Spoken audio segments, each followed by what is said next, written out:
Almighty. Right to be here. Today is a very sorrow day.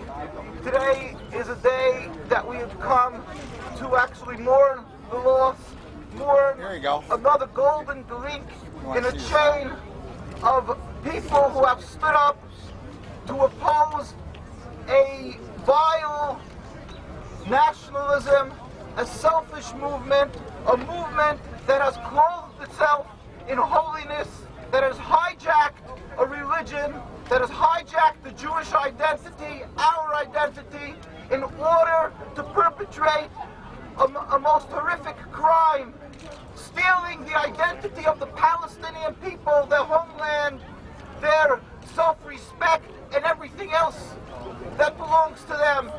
And in order to perpetrate this selfish, flawed nationalism, which is called Zionism, and eventually which became the State of Israel, this movement decided, although they detested God and religion, Theodor Herzl, Ben Gurion, Chaim Weizmann, all these people openly detested God and furthered themselves from religion. Yet these hypocrites put on a mantle of religion, used the Star of David and the name of Israel, how repugnant, in order to be able to get their legitimacy, to wave the Bible as a deed to take the land from the Palestinians, and in order to accuse everybody who stands up for godliness, for the rights of the Palestinians, that they are anti-Semitic. And that is a crime, one of the worst crimes, because they have intimidated the world. They have made that there is a deafening silence among the leaders of the world.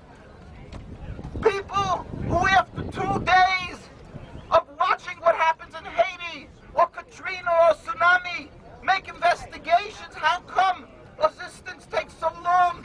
And what was the drawback? What happened? What went wrong if there's 2 or 3 days extra in providing assistance?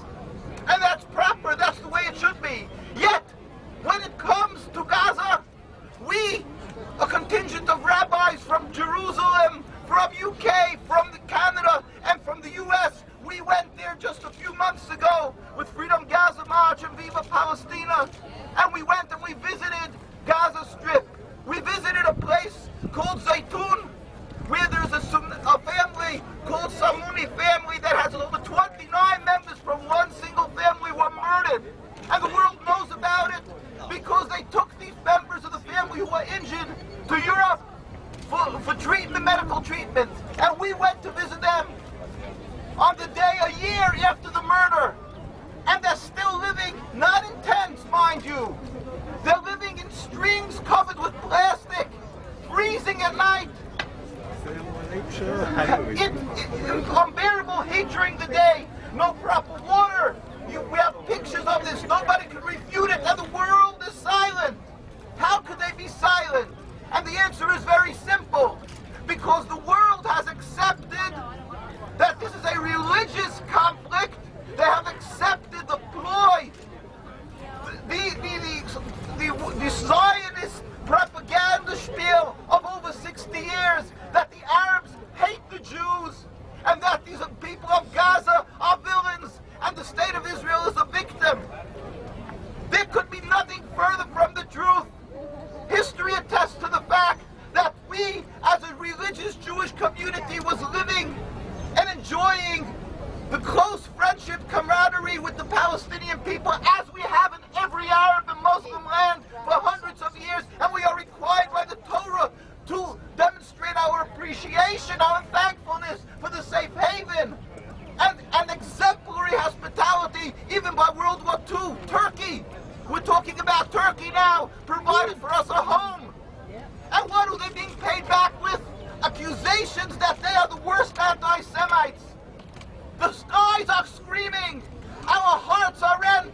Jews from around the world, our hearts are bleeding. We feel the suffering of the people of Gaza, and now the new link in this long chain. The people of Turkey. The world has to know. Human rights activists, which means the majority of the world, people with heart, they have to do what we did at the time in the apartheid in South Africa, where the governments went on their merry ways till the grassroots said to the governments, you cannot go on like this. This is racism. This is blatantly wrong. We We have to stand up, first of all, as a people who believe in God. We must fervently pray to the Almighty to remove this aberration, to remove this impediment to peace, which is called the State of Israel, not a religion. We've been coexisting, Jews and Muslims and Christians, for hundreds of years. That is not the problem, it's the new neighbor to the block. The new infusion to the equation, which is Zionism. Just remove this, and we can once again live as we have for hundreds and hundreds of years. History attests, and there are people in their 70s and 80s who will attest to our coexistence. Where is humanity? Where is the logic? Where is the common sense? If you have a problem, study it. Why till 100 years ago Jewish community thrived in Egypt, in Turkey, in Yemen, in Iran, in Palestine, and in Palestine? What has changed? One thing has changed. A new thing. A flawed, selfish, vile rebellion against God called a movement of nationalism called Zionism. The transformation of the Jewish religion into a material nationalism, taking God out of the equation. It happens to be that according to the Jewish law, the Jewish people are forbidden to have their own state since the destruction of the temple, even in an uninhabited land. And that is a fact for why 2,000 years Jews have never made a state. Now the fact that they decided to create this national home in a land that was inhabited by the Palestinian people, that just makes thousandfold this crime, and this breaches every other law of the Torah, that thou shalt not kill, thou shalt not steal. One must emulate God. That is why you will find around the world, wherever there is a very religious Jewish community, the more religious, the more anti-Zionist. You don't see that in the mainstream media because the Zionists intimidate the press and accuse them of being anti-Semitic if they reveal the truth or they show too much sympathy for the Palestinian people. That is the single ploy of Zionism. But let me tell you, go do your homework. Go around the world, you will find the religious communities true to the Torah stand in steadfast opposition, and we cry and we pray for the people of Palestine, of Gaza, and now for the people of Turkey and of Lebanon. I will end with this. We want you to know, and we plead with you, do not call it a Jewish state, do not call it the Jews. It is a Zionist state, it is the state of Israel. And let us all pray for the speedy and peaceful dismantlement of the state. And let us pray for ultimately the day that the Jews really hope for, with God will make a metaphysical change with all the world. When the whole world will recognize God and we will serve Him in harmony, then we will go up, embrace all people together, not a state. Let me tell you something again. I'm going to end. I must end. I just want to say that you all have to know. Let them reload their tapes. That you should not be intimidated. You must, if you're accused of being anti-Semitic, you're not. You must stand up. God requires to stand up for compassion and righteousness. Stand up for the people of Gaza. Let the world hear. We cannot continue the silence.